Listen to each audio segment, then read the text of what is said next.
ഇന്ന് ഏതാനും പരിചിത മുഖങ്ങളെ വീണ്ടും പരിചയപ്പെടുത്താം. ആദ്യത്തെ മുഖം MC ഖമറുദ്ദീൻ.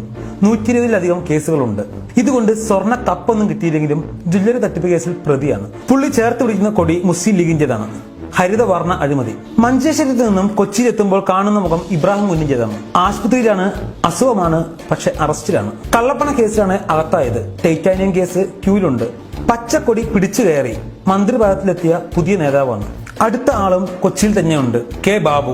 ബാർക്കോഴ കേസിലാണ് പ്രശസ്തനായത്. ഇപ്പോൾ കുറ്റപത്രം നൽകി കാത്തിരിക്കുന്നത് അനധികൃത സ്വത്ത് സമ്പാദന കേസിലാണ്. ആ കൊടിയിൽ പച്ചയ്ക്ക് പുറമെ 2 നിറങ്ങൾ കൂടിയുണ്ട്. കോൺഗ്രസിന്റേതാണ് കൊടി. അത് കഴിഞ്ഞ് നാഷണൽ ഹൈവേ വഴി തിരുവനന്തപുരം എത്തുമ്പോൾ സുന്ദര കളയപുരം വേറെ കാണാം. VS ശിവകുമാർ, മുൻ ആരോഗ്യമന്ത്രി. ആരോഗ്യം വർദ്ധിച്ചത് അഴിമതിയിലൂടെയാണ് എന്ന് മാത്രം. അനധികൃത സ്വത്ത് സമ്പാദന കേസാണ് ഇപ്പോഴത്തെ അന്വേഷണ വിഷയം. കോഴ കേസ് വേറെയുമുണ്ട്. ഇവരെ ആകെ പരാമർശിക്കുമ്പോൾ ആദ്യം പറയേണ്ട വേറൊരു പേരുണ്ട്. The one and only Oommen Chandy. 5 വർഷം UDF മന്ത്രിസഭ നയിച്ചു എന്ന് പറയുന്നതിലുപരി 5 വർഷം അഴിമതി കൂട്ടത്തെ നയിച്ചു എന്ന് പറയുന്നതാവും കുറച്ചുകൂടി ഉചിതം. ഉമ്മൻചാണ്ടിക്കെതിരെയും കേസുകളുണ്ട്. സോളാർ കേസിൽ എത്ര ആരോപണം വന്നാണ്. സോളാർ കേസ് അവിടെ നിൽക്കട്ടെ. ഇപ്പോൾ മുന്നിൽ നിൽക്കുന്ന പ്രധാന കേസുകളിൽ ഒന്നാണ് ടൈറ്റാനിയം കേസ്. അടുത്തത് KM ഷാജിയാണ്. പ്രസംഗവേദികളിൽ ഗർജിക്കുന്ന സിംഹം. ഘോരഘോരം അഴിമതിക്കെതിരെ പ്രസംഗിക്കുന്ന ആൾ. പക്ഷേ അനധികൃത സ്വത്ത് സമ്പാദനം കൂടാതെ +2 നിയമനത്തിന് കോഴ വാങ്ങിച്ച കേസും ഇദ്ദേഹത്തിന്റെ പേരിൽ കിടക്കുന്നു. അന്വേഷണ ഉദ്യോഗസ്ഥരുടെ മുന്നിൽ ചെന്ന് മൊഴി നൽകേണ്ടി വന്നു. മറ്റൊരു മന്ത്രിയുണ്ട്, AP അനിൽകുമാർ. ഇപ്പോൾ ഉരുകുന്നത് സോളാർ കേസിലാണ്. കഴിഞ്ഞ ദിവസം കോടതിയിൽ രഹസ്യമായി മൊഴി നൽകി പുറത്തു വന്നു. PT തോമസ് എന്നാണ് പേര്. കള്ളപ്പണ ഇടപാടിന് പുറമെ നിരനികത്തിയ കേസുമുണ്ട്. കൊച്ചിയിൽ കള്ളപ്പണ ഇടപാട് പിടിക്കാൻ ചെന്ന ഇൻകം ടാക്സ് ഓഫീസുകാരുടെ മുന്നിൽ നിന്നും ഓടി രക്ഷപ്പെട്ട ഫയർബാൻഡ് ഇപ്പോൾ പഴയ പോലെ ശബ്ദിക്കുന്നില്ല. അടുത്ത ടീം അനിൽ അക്കരയാണ്. അക്കര എന്നൊക്കെ ആണെങ്കിലും അഴിമതിയുടെ കാര്യത്തിൽ ഇപ്പോഴും ഇക്കരയാണ്. അഡാട്ട് ബാങ്ക് കേസാണ് പ്രധാനം. ഇത് പോരാതെ സ്വന്തം മണ്ഡലത്തിൽ പാവപ്പെട്ട ജനങ്ങൾക്ക് കിടപ്പാടം നിഷേധിച്ചതുകൊണ്ട് ജനമനസ്സുകളിൽ അനിൽ അക്കര പ്രതിസ്ഥാനത്താണ്. കേരളത്തിൽ ഫാസിസ്റ്റ് വിരുദ്ധ പോരാട്ട വീരൻ ആരാ എന്ന ചോദ്യത്തിന് പച്ചപ്പടക്കാർക്ക് ഒറ്റ ഉത്തരമേ ഉണ്ടാവുകയുള്ളൂ. MK മുനീർ. ഫാസിസ്റ്റുകൾക്കെതിരെ പുസ്തകം എഴുതി രഹസ്യമായി ചെന്ന് ഫാസിസ്റ്റുകളുടെ വോട്ട് കച്ചവടം ചെയ്യും. സ്വത്ത് സമ്പാദന കേസിൽ ഡയറക്ടറേറ്റിന് മുന്നിൽ വിശദീകരണം നൽകേണ്ടി വന്നിരിക്കുകയാണ്. കോഴിക്കോട് തന്നെ മറ്റൊരു മഹാനുണ്ട്.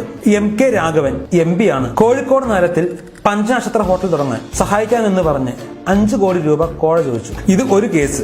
തെരഞ്ഞെടുപ്പിൽ അനുവദിച്ചിൽ കൂടുതൽ പണം ചെലവഴിച്ചു. അതായത് ഉത്തമം 20 കോടി രൂപ തെരഞ്ഞെടുപ്പ് പ്രചാരണത്തിനായി ചെലവഴിച്ചു എന്ന് സ്വയം വിളിച്ചു പറഞ്ഞ് കേസിൽ കുടുക്കി വെട്ടിയിരിക്കുന്നു. ഇതിനെല്ലാം പുറമെയാണ് VD സതീഷിന്റെ കേസ്. പുനർജനി എന്നൊരു പദ്ധതിയുണ്ട്.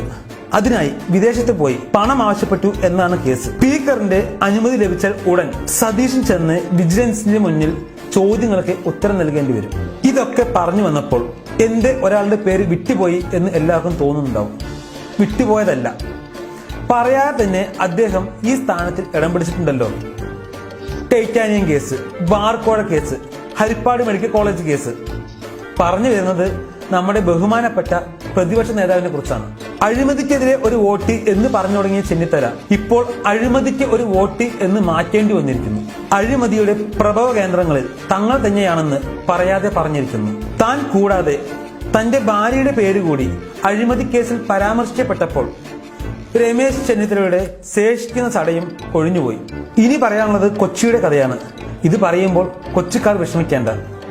കാരണം കൊച്ചിയിലുള്ള ഒരു കോൺഗ്രസ് നേതാവിന്റെ കഥയാണ്. നിയമസഭയിൽ തനിക്കെതിരെ ആരോപണം വന്നപ്പോൾ താൻ ഉന്നയിച്ചതെല്ലാം ഒരു രാഷ്ട്രീയ ദൗത്യത്തിന്റെ ഭാഗമായിട്ടാണ് എന്നും ഇത് പറഞ്ഞ് തന്നെ ഉപദ്രവിക്കരുത് എന്ന് പറഞ്ഞ് സങ്കടം പറഞ്ഞ VD സതീശൻ PT തോമസിനേക്കാളും ഒട്ടും മോശക്കാരനല്ല. അടുത്ത കഥയിലെ നായകൻ സതീശനാണ്. സതീശൻ കഞ്ഞിക്കുഴിയല്ല, VD സതീശൻ. കഥ തുടരും.